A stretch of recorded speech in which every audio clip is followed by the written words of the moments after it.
This is Transcend with Nat, where we are awakening to the spiritual heart and sharing stories and awarenesses along the path of transcendence.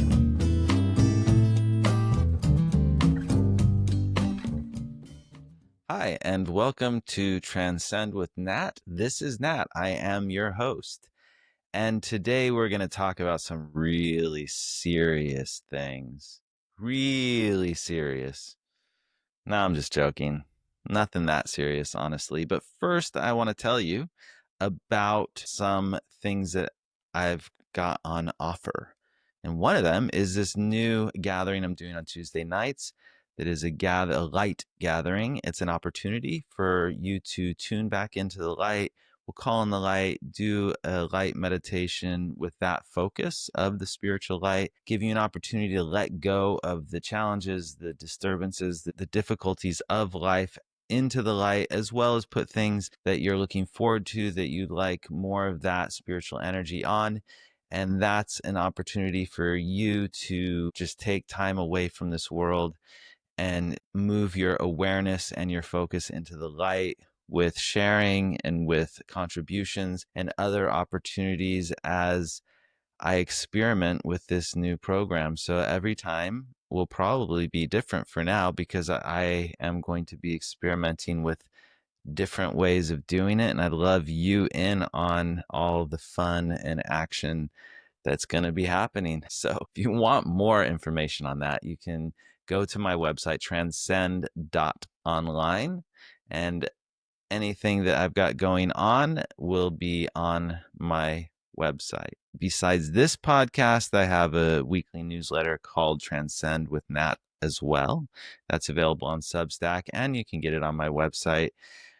I do one-on-ones if you're needing that special care, attention. I do a spiritual life review, which gives you the opportunity to just look at your life in the light from the higher perspective, let go, look at different areas. If you need that extra care and extra attention and extra help, reach out to me for that support.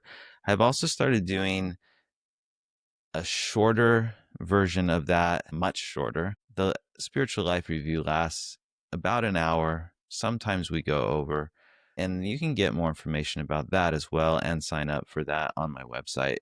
But I also do these little blessings of light, these light, calling in the light meditations with you, because at the beginning of the spiritual life review and my work in the longer sessions with people, I call in the light and tune into the spiritual presence to see what is available at that time. And I talk about what I'm seeing in the beginning of the session as I'm calling in the light. And often that becomes a template for what comes forward during the session, and also can bring a lot of answers to the person for questions they may end up having in the session. So noticing how that functioned and how that worked, people started asking if they could get just that light blessing. So that's about 5 to 10 minutes.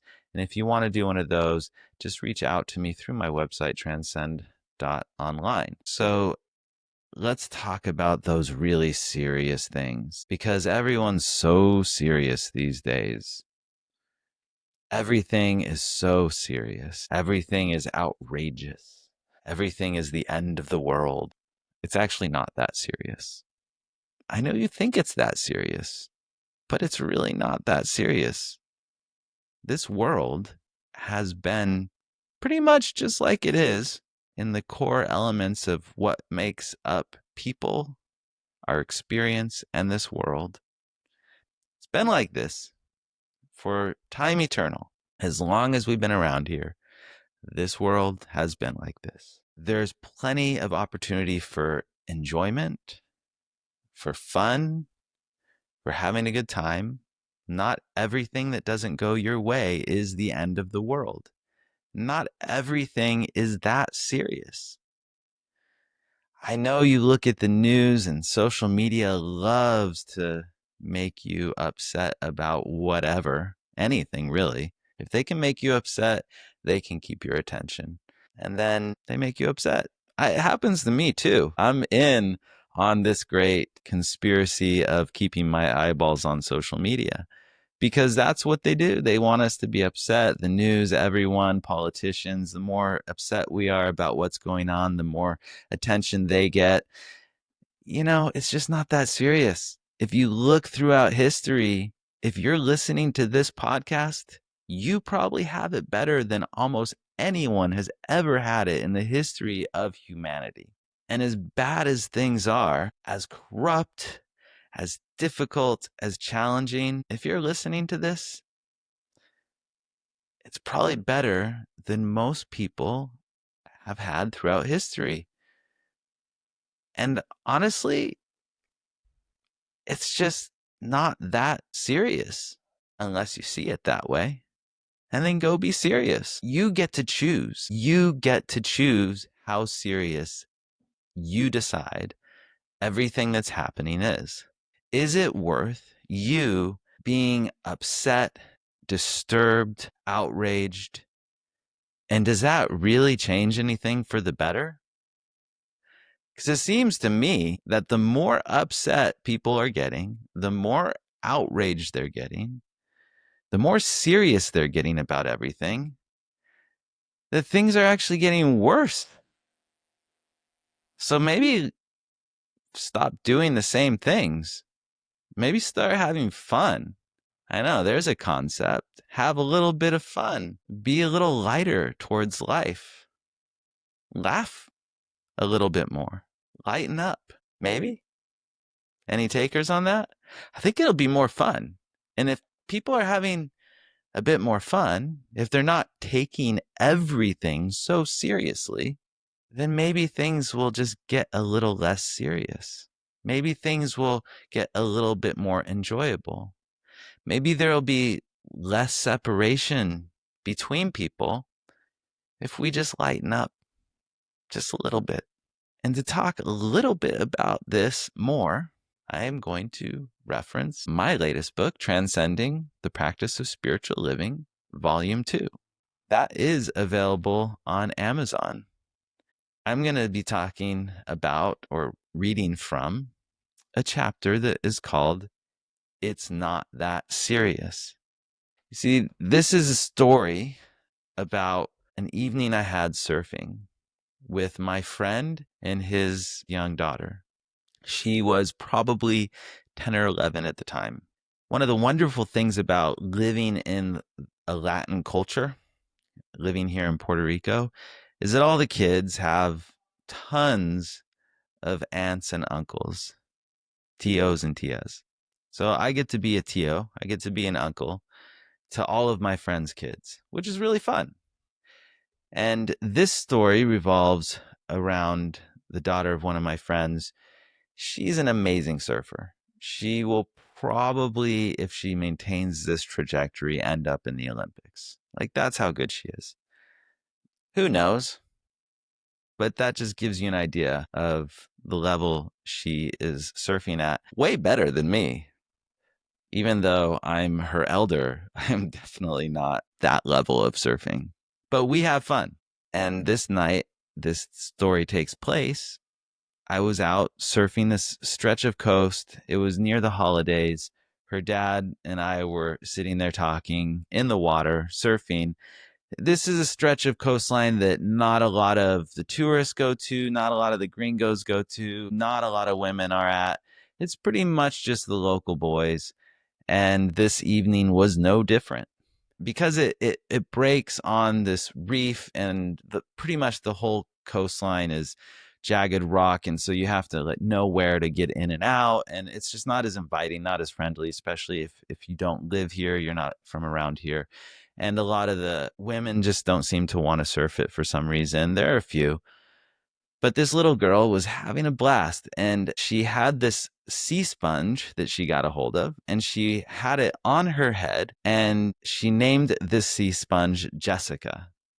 And so she was talking to anyone who would listen, and any of the tough local surfer guys, she'd go up and start jabbering to about Jessica, who was on her head. And then if a good wave came, she would get on the wave, and she was like getting, for her, she's small, so she was getting some good waves. But the only thing she was concerned about was Jessica, who was riding this wave on her head, this little sea sponge. And then you'd see her take off. She'd disappear behind the wave. And then at the end of the wave, you'd see her little hand go up in the air. And in her hand was Jessica. She looked back so that we knew that she didn't lose Jessica, put Jessica back on her head and paddle back out and start jabbering away to whoever was there. And of course, it was very endearing, very charming. We were all laughing. Her dad was rolling his eyes. It was really funny. And she was laughing, having the greatest time ever.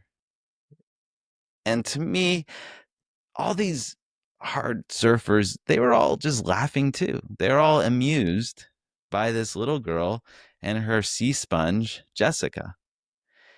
Because there's something that it tapped all of us into, and that is the fun and joy and innocence of being a child.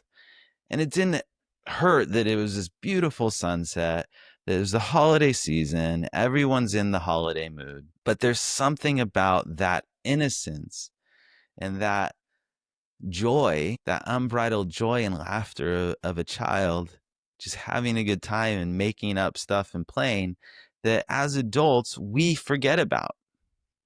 So I'm gonna read. That's the setup of the story to what I'm going to read. So, what is at the core of a child's experience that we can learn from? Creativity and innocence. Most young kids haven't yet had those experiences, which results in locking down places inside of themselves. They haven't closed off as a protection against the hurts and pains of existence. They are still free to live in a world that sees goodness and enjoys the make believe. They still have the purity of innocence, which is a loving state of being. This allows an opening inside for fun and silly creations of the imagination. How do you get back some of that innocence and goodness? A lot of people turn to drinking or drugs to help them get past their hurts and experience that freedom again. There is another way, one with less negative effects, that is sustainable over the long term. You need to let go of what is between you and the loving and lightness of an innocent viewpoint, and unlock the reasons why you have shut down in the first place. The doors are kept locked by your judgments, judgments on others, on yourself, on God, and on what you took certain painful experiences to mean about you. The key that opens the locks is forgiveness. To awaken more fully to the magic of life, you need to first forgive the judgments you're holding on to inside of you.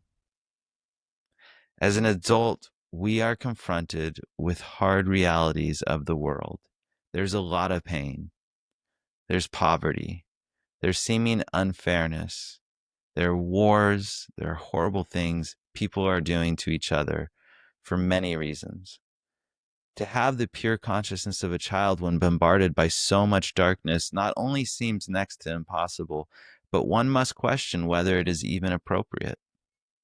Many of the mystics and poets seem to think that being childlike, having the mind of a child, approaching the world with the newness of a child's eyes is important. Jesus of Nazareth said, "Truly I say to you, unless you change and become like children, you will not enter the kingdom of heaven." If seriousness actually did anything, the world would be a paradise. Perhaps the world needs more laughter, more joy, more fun, and more freedom. Perhaps the coldness of people can be melted by the innocence of loving them anyways. What is the power of seeing the darkness and choosing to forgive? That is really the key, forgiveness.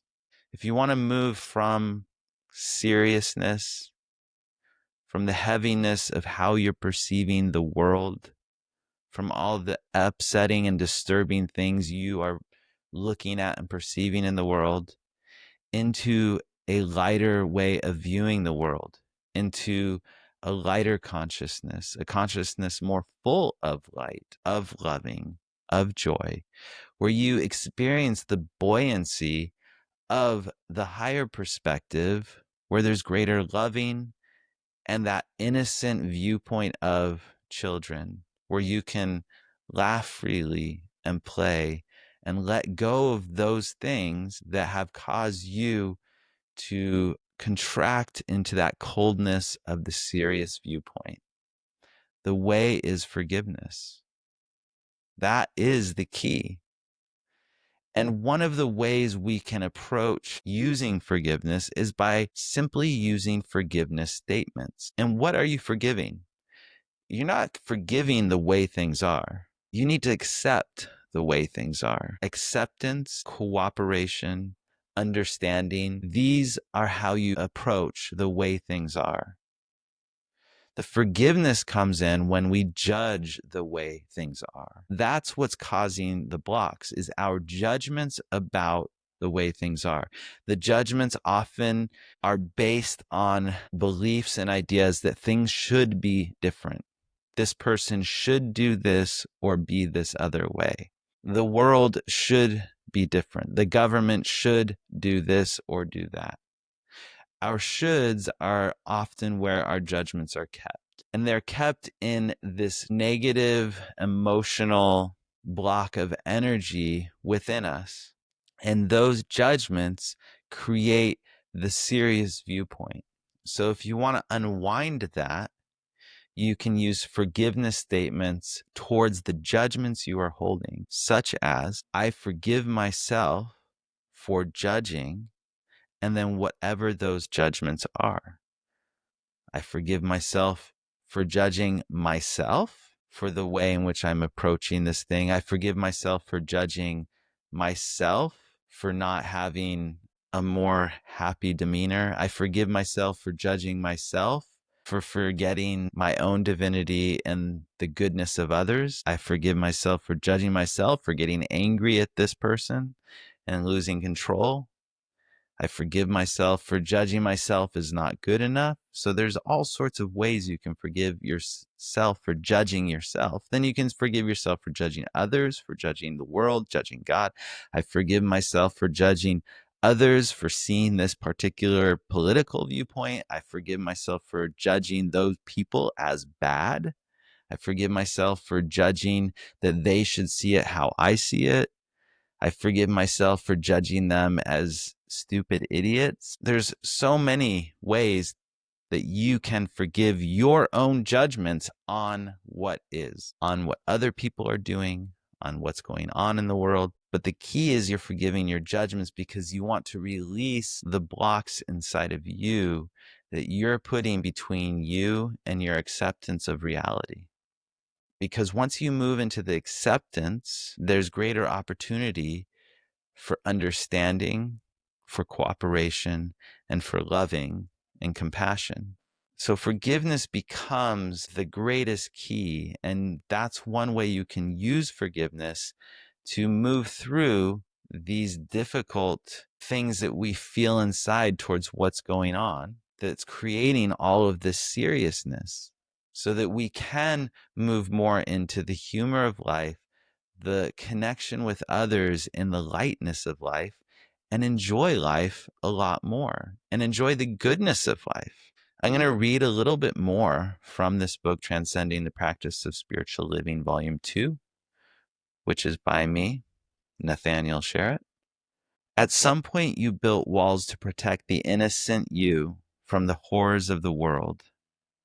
But there are doors in those walls, and as you forgive, you unlock those doors. When you open the doors, you find your original innocence, your true self. As you walk through the doors, you step into your natural state of being, which is loving. Forgiveness is the key to regaining the innocence lost from the pain of life, and innocence is what opens you up to greater creativity and loving. You can find the awe of life again. You can melt away some of the coldness in the world. Just like that little girl lightened the hearts and brought a smile to a lot of tough surfers' faces. Forgiveness is the opportunity that you can let go of those things which are creating the greater difficulties and seriousness in this world. So if you don't know what to do about all of the things that you are seeing that are causing you disturbance, and you think it should be different or should change, and it's causing you to be angry and disturbed and upset about what you're seeing, rather than going and marching out and creating more disturbance in the world by acting from a place of disturbance, maybe give it a shot to lighten up, and do that through using forgiveness. Because as you forgive, you let go of the heavies.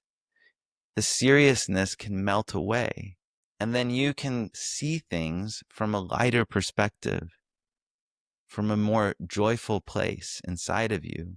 By letting go of those judgments, you create the goodness inside of you, or more accurately, you allow the goodness that's already there to come more present into your life, into the world, and inside of you in your own experience. And as you radiate that goodness, and as you make choices from being in touch with the lighter place inside, with the goodness inside of you, that goodness will carry through in your actions, and you will make better choices that will create more goodness in this world versus more destruction, harm, and hurt. Because those things, those serious things that you're dealing with, those ways of being that are serious, that are from that place of disturbance, when you act from disturbance, you're going to create more disturbance. When you act from upset and hurt and anger about the way things are, you're acting on your judgments, and that will come through your actions, and that will create more of that. It will create more of the disturbance that you're already disturbed about. It will create more of the things that are causing you to be heavy and serious in your outlook already. So if you really want to make a difference in this world, if you really want to change the way things are, you need to start first by forgiving your own judgments, by bringing forward that goodness more inside of you, by allowing that to go into the world, by basing your actions on that more clear way of seeing, that better way of seeing, that higher way of seeing, that more neutral and loving way of seeing. And as your actions are based on that frequency, that carries through in your actions, and you actually create more goodness and more lightness.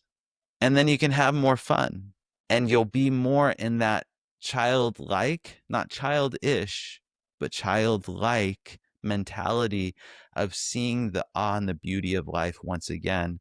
And you'll create more of that beauty and awe for others, for yourself, and for the world. So that is what I wanted to share with you today. You can get this book at Amazon. You can go to my website, transcend.online, for all of those offerings that I talked about earlier. In the meantime, God bless you. I hope to see you online on Tuesdays. If you have that opportunity, go to my website and sign up for that. God bless you all. 'Cause I'm free. Just forgive yourself. Come on, let it be. 'Cause I'm free.